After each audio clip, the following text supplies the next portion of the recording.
Madam जी आपका parcel. Ma'am कितने पैसे दे रही हैं? पूछ तो लीजिए मेरे कितने पैसे हो गए। कितने का है? 200। कोई बात नहीं, रख ले। मैडम जी सच में ये 1000 रुपए रख लूं मैं? अरे टिप समझ के रख ले और खुश रह। और वैसे भी मेरे हस्बैंड कहते हैं कि हमें गरीबों की मदद करनी चाहिए। मैडम जी सच में आपकी ये सोच है कि गरीबों की मदद करनी चाहिए और 200 की जगह आप 1000 रुपए दे दिए, 800 ज्यादा। ठीक है मैडम जी, जब भी ऑर्डर बजेगा सबसे पहले आपका ऑर्डर उठाएंगे और लेकर आएंगे, ज्यादा पैसा आप देंगे, एकदम दिन बन जाएगा। बहुत बहुत शुक्रिया, चलते हैं।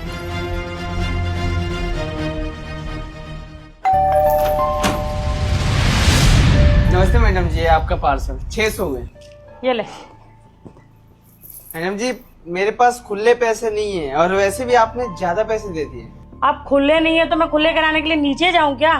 जितनी देर में मैं नीचे आऊंगी उतनी तो मैं डबल कमा लूंगी। रख ले सारे पैसे और खुश रह।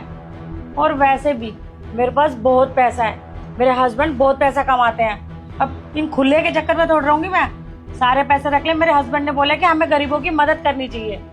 ठीक है? शुक्रिया मैडम जी।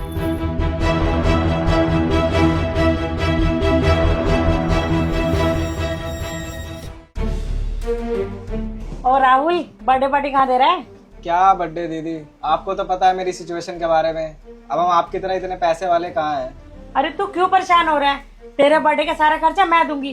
कितने रुपए खर्च हो जाएंगे? 1 लाख या 2 लाख? मैं हूं ना। एक काम करते हैं, हम ना क्लब चलते हैं। तुझे पता है वैसे मुझे कौन सा पैसों की कमी है, मेरे पास बहुत पैसा है। तेरे जीजा आखिर कमा किसके लिए रहे हैं? सच में दीदी आप मेरा सारा खर्चा उठाओगे? आप बहुत अच्छी हो। मैं अभी अपने दोस्तों को इन्फॉर्म करता हूँ।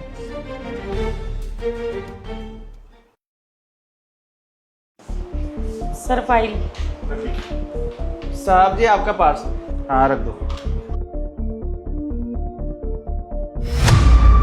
अरे मैडम आप कैसी हैं? नमस्ते। नमस्ते, मैं ठीक हूँ। तुम कैसे जानते हो इसे? हाँ साहब जी, इन्हें मैं कैसे भूल सकता हूँ। जब गरीबी में कोई साथ देता है ना, उसे एक गरीब इंसान कभी नहीं भूल सकता। साहब जी आपको पता है, हम इनके यहाँ डिलीवरी करने जाते थे ना, ये हमेशा हमें एक्स्ट्रा पैसा देती थी।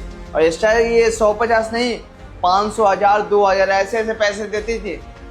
साहब ये तो बहुत अमीर हैं और इनके बारे में ना हमेशा सोचता रहता था। पर कुछ टाइम से आप ऑर्डर भी नहीं मंगवा रही हैं। पर आप यहाँ पर क्या कर रही हैं? ये आपकी कंपनी है क्या मैडम जी? ये इसका ऑफिस नहीं है, ये यहाँ की एम्प्लॉय है। एम्प्लॉय?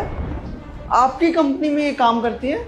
और तुम जब इतने पैसे वाली हो तो तुम्हें यहाँ 10-15 हजार की नौकरी करने की क्या जरूरत है?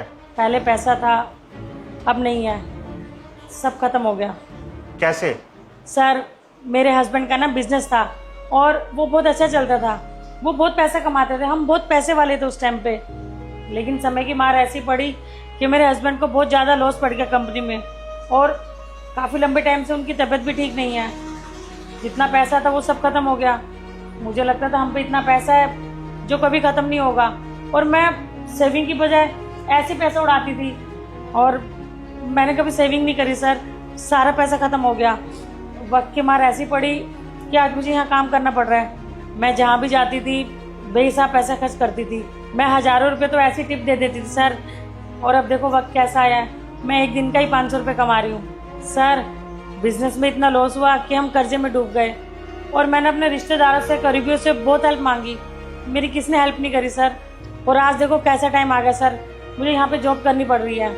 इसलिए हमारे बड़े बुजुर्ग कहते हैं जब पास में पैसा हो ना तो उसका सही इस्तेमाल करना चाहिए और सेविंग भी करनी चाहिए। जब कभी बुरा वक्त आए उस पैसे का तुम इस्तेमाल कर सको। अगर सही समय पे पैसों की कदर कर लेती ना तो तुम्हें छोटी मोटी नौकरी करने की कोई ज़रूरत नहीं पड़ती। उस पैसे से तुम अपना कोई छोटा मोटा सेटअप स्टार्ट कर सकती थी। जी सर, अगर मैंने उस टाइम पे सेविंग की होती, फालतू खर्चा ना किया होता तो शायद आज हमारे ये हालात ना होते। कोई बात नहीं, इंसान के पास ना एक बार बुरा वक्त जरूर रहना चाहिए क्योंकि यही बुरा वक्त होता है इंसान को सिखाने के लिए। जब इंसान पे बुरा वक्त आता है ना तो वो कुछ ना कुछ उसको नया सिखा के जाता है। आगे से ध्यान रखना, जब भी तुम्हारे पास पैसा आए ना तो उसका अच्छे से इस्तेमाल करना, वही पैसा तुम्हारे काम आएगा। जी सर, मैं वो गलतियाँ अब कभी जीवन में नहीं दोहराऊंगी। मैं आगे से ध्यान रखूंगी।